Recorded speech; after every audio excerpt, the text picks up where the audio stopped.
स्थान पड़ता है। चलिए वहां चलकर देखते हैं। उस अधर्मी का पता संभवतः वहीं से चल जाएगा। चलिए। ब्रह्मांड में फैला हुआ सारा अस्तित्व करुणामय है। अस्तित्व की रचना को पंचमहाभूत संभालते हैं। पंचमहाभूत अर्थात अग्नि, पृथ्वी, वायु, जल व आकाश। जल अर्थात वर्षा सभी की भूमि पर बरसती है। वो ये नहीं देखती कि ये भूमि वैश्य की है या शूद्र की। सभी की भूमि पर समान वर्षा होती है, वहां कोई भेद नहीं होता। सूरज सभी के लिए निकलता है, वह हवा सभी के लिए बहती है। सूरज केवल सवर्णों के लिए ही नहीं निकलता और हवा केवल ऊंची जाति वालों के लिए ही नहीं बहती। वर्षा अगर भेदभाव करती तो सवर्णों की भूमि पर ही बरसती, पर शूद्र वर्षा से वंचित रह जाते। निसर्ग के ये तत्व सभी के लिए समान रूप से उपलब्ध हैं। वहां कोई भेदभाव नहीं है, न कोई ऊंच है न कोई नीच है। शिष्यगण, पहले ऐसा नहीं था। हमारे पूर्वज धन धान्य से भरपूर थे, हमारे नगर उन्नत थे, एक सभ्य संस्कृति थी हमारी। विदेशी क्रूर आर्यों ने आक्रमण कर हमारी नागरिक सभ्यता को नष्ट कर डाला, हजारों नर नारियों का वध कर डाला और अन्य लोगों को दास बनाकर अपनी वैदिक ब्राह्मणी सभ्यता की स्थापना की। मैं पूछता हूं, उनकी संस्कृति में क्या है? क्या है उनकी संस्कृति में? कुछ नहीं, सारी असमानता है। और इसीलिए हमें शिक्षित होकर उनकी पाखंडता को सारे लोगों के सामने लाना होगा और तभी हमारा जीवन सार्थक होगा। मानव मानव में भेद करने वाले वैदिक धर्म की हमें आवश्यकता नहीं, बल्कि निसर्ग के भेदभाव रहित नियमों को स्थापित करना है। और यही मेरी शिक्षा है शिष्यगण। गांव गांव नगर नगर जाकर समानता की शिक्षा दो। जाति भेद की असमानता को समानता में परिवर्तित करो। प्रकृति कभी नहीं हारती, एक दिन तुम्हारी अवश्य विजय होगी। पृथ्वी पर जन्म लेने वाला हर व्यक्ति मृत्यु को प्राप्त होता है। जीवन का पूर्ण विराम है मृत्यु। मृत्यु सत्य है, इसीलिए तुम्हारा जीवन एक सपना है। ब्राह्मण हो, क्षत्रिय हो या शूद्र हो, सबके जीवन की अनिवार्य घटना है मृत्यु। मृत्यु तुम्हारे अहंकार को छीन लेती है। केवल एक मानव की तरह तुम जीते हो, वहां कोई भेद नहीं है। मरने के बाद तुम जन्म लोगे या नहीं, ये पुनर्जन्म की कल्पना मिथ्या है, क्योंकि तुमने इस जीवन को एक मानव की तरह नहीं, बल्कि शूद्र, क्षत्रिय या ब्राह्मण की तरह जिया है। चातुर्य वर्ण व्यवस्था में जकड़े हुए तुम लोग स्वाभिमान के साथ नहीं जी रहे हो।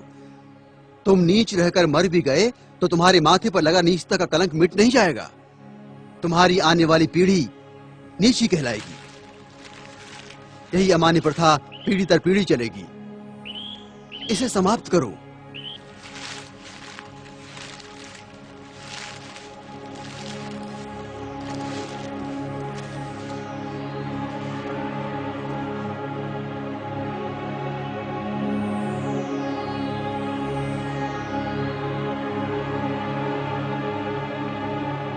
हे अतिथि, मैं आपसे परिचित तो नहीं हूं, किंतु इस आश्रम में आपका स्वागत है।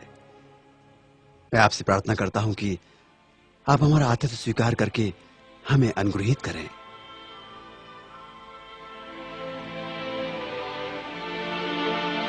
आपका प्रयोजन और आगमन सफल हो, आपका मंगल हो। हमारा दुर्भाग्य है कि हम आज तक आप जैसे महाज्ञानी ऋषि के प्रवचन और सत्संग से वंचित रहे। परिचय के अल्पकाल में ही आपने मुझे इतना सम्मान दिया। यह आपके उच्च विचारों और आदर्शों का द्योतक है। हे अतिथिगण, कृपया आप आसन ग्रहण करें।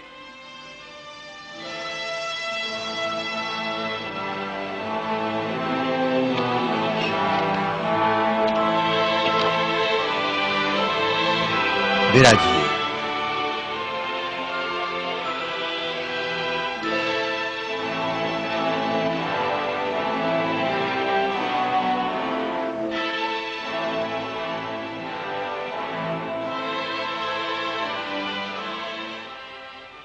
मुनिवर, आपके अनमोल वचनों के कुछ अंशों को सुनकर हम आपके कृतज्ञ हैं। ऐसे उच्च विचार तो हमने जीवन में प्रथमतः ही सुने हैं। मुनिवर, हम दशरथ पुत्र राम हैं। अहोभाग्य हमारे, आज इस आश्रम की भूमि आपके आगमन से पावन हो गई। स्वयं प्रजापालक ही हमारे आतिथ्य में आए हैं। मुनिश्रेष्ठ, आप जैसे महान ज्ञानी ऋषियों के कारण ही हमारे राज्य की भूमि पावन है, किंतु आज तक आप जैसे सद्गुरु से हमारा परिचय कैसे नहीं हुआ? मुनिवर, क्या मैं पूछने की धृष्टता कर सकता हूं कि आप किस गोत्र और कुल से संबंधित हैं? अतिथि, मैं शंभूक, मैं शूद्र कुल से हूं। भ्रष्ट कर दिया शूद्र ने, पानी पिलाकर अपवित्र कर दिया हमें। छी छी, अब शरीर शुद्धि के लिए गौमूत्र छिड़कना होगा। ज्ञान की ऊंचाई पर एक नीच शूद्र? हमारा हृदय इसे स्वीकार नहीं करता। किंतु ये सत्य है राजा राम, मैं शूद्र हूं। ज्ञान की गंगा का स्पर्श मात्र ही जिनके लिए वर्जित है, उनके पास ज्ञान का भंडार असंभव। तभी तो राम राज्य में अराजकता फैली है। राम, क्या आपको ज्ञात है कि धर्मानुसार आपका अपराध जघन्य है? मेरा अपराध? क्या शूद्र का ज्ञान प्राप्त करना अपराध है? हाँ, अपराध है, जिसके कारण हमारे राज्य में एक ब्राह्मण पुत्र की अल्पायु में मृत्यु हो गई। हे कर्तव्यनिष्ठ राम, बड़े ही दुख के साथ मुझे कहना पड़ रहा है कि निष्कारण ही आप मुझे ब्राह्मण पुत्र की मृत्यु का दोषी ठहरा रहे हैं, जिस घटना से मेरा कोई संबंध नहीं। राजा राम, मैंने कहता था जिसका जो कार्य है वही कार्य उसे करते रहना चाहिए, नहीं तो ये शूद्र भी एक दिन अपना सर उठाकर हमको ज्ञान पढ़ाएंगे। राजा राम, तुमको असंगत कहेंगे। शंभुक, तुमने धर्म की मर्यादा का उल्लंघन किया है। मैंने किसी धर्म की मर्यादा का उल्लंघन नहीं किया है। मैं एक ही धर्म को मानता हूं, वो धर्म है प्रकृति का धर्म, और उसके अनुसार सभी मानव समान हैं। न कोई ब्राह्मण है, न कोई शूद्र है। देखो देखो इसकी जीवा कैसी लप लपा रही है। भविष्य में शास्त्र धर्म की शिक्षा लेकर तुम राजा राम को ही आह्वान दोगे। ऋषि, हमें किसी राजसत्ता और वैभव की लालसा नहीं है। हमें तो सिर्फ एक मानव जैसा जीवन व्यतीत करना है, और फिर बस समाप्त करो तुम्हारे वचन। 2 अक्षर क्या पढ़ लिए, हमें ही ज्ञान की भाषा सिखाने लगे। राम, ये अपराधी है और इसे दंड मिलना ही चाहिए, नहीं तो ऐसे पापियों के कारण हमारे राज्य में आपत्ति आ सकती है। आपके धर्म की पाप और पुण्य की कल्पना से मैं अच्छी तरह परिचित हूं। वो सारा पाखंड आपने अपने स्वार्थ के लिए रचा है और सारी प्रजा को मूर्ख बना रहे। अपनी वाणी को रोको शंभुक। हम अपने परम पूज्य गुरु का और अपमान नहीं सह सकते। तुमने धर्मोल्लंघन किया है, जिसके कारण हमारे राज्य में एक ब्राह्मण पुत्र की अल्पायु में मृत्यु हो गई। हम अपने राज्य के ब्राह्मणों को और व्यथित नहीं कर सकते शूद्र। किंतु ब्राह्मण पुत्र की मृत्यु का कारण मैं कैसे हो सकता हूं? हे राजन, बड़ी नम्रता से दुस्साहस कर रहा हूं। आप तनिक अपने मन दर्पण में झांक कर तो देखें, तो आपको पता चलेगा कि आज की और कल की आपकी छवि में कितना अंतर पड़ा है। हे मर्यादा पुरुषोत्तम, प्रजा के अहंकार को कुछ क्षण के लिए त्याग कर तो देखो। मुझे स्वप्न में भी आशा नहीं थी कि देवताओं के मान्यवर दशरथ पुत्र राम का इतना नैतिक पतन हो जाएगा। किसी ने बस कह दिया तो आपके सोचने की शक्ति क्षीण हो गई। राजदंड की आड़ में ऋषि का वध करने के लिए उद्युक्त हो गए। दोषी मैं नहीं राजा राम, अपितु ब्राह्मण पुत्र की मृत्यु के लिए दोषी आप हैं। अपनी विष उगलती जिह्वा को रोको शंभुक। मुझे भयभीत करने की चेष्टा न करो राम। जब जब किसी शूद्र ने परंपरागत सामाजिक दास्तां की बेड़ियां तोड़ने की चेष्टा की, तब तब धर्मांधों ने उसकी हत्या कर दी। मुझे मृत्यु का भय नहीं राम। एक शंभुक जाएगा तो दूसरा शंभुक निश्चित ही पैदा होगा। शंभुक, मैं राम, स्वाभिमान और स्वतंत्रता का लघु जीवन भी दास्ता और अपमान से भरे दीर्घायु से कई गुणा सुकर है। अब यदि एक भी शब्द तुम्हारे मुख से और निकला तो मैं सत्य हूं और सत्य की कभी मृत्यु नहीं होती।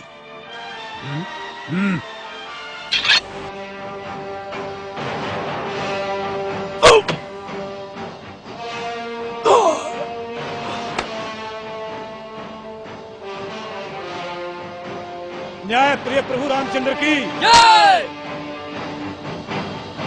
न्यायप्रिय प्रभु रामचंद्र की न्यायप्रिय प्रभु रामचंद्र की न्यायप्रिय प्रभु रामचंद्र की न्यायप्रिय प्रभु रामचंद्र की। करो, जय जयकार करो। ब्राह्मणों के जाल में फंसे श्री रामचंद्र की जय जयकार करो। कपट से बाली का वध करने वाले श्री रामचंद्र जी की जय जयकार करो। अपनी पत्नी का त्याग करने वाले श्री रामचंद्र की जय जयकार करो। महर्षि शंभुक का वध करने वाले राम की जय जयकार करो। करो, जय जयकार करो, ताकि इनके काले कारनामों पर पर्दा पड़ता रहे।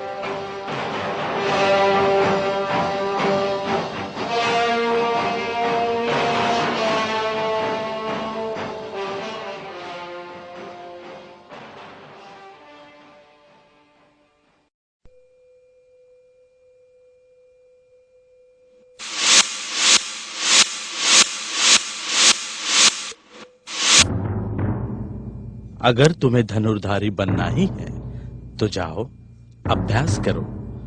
अभ्यास करने से कुछ भी प्राप्त हो सकता है।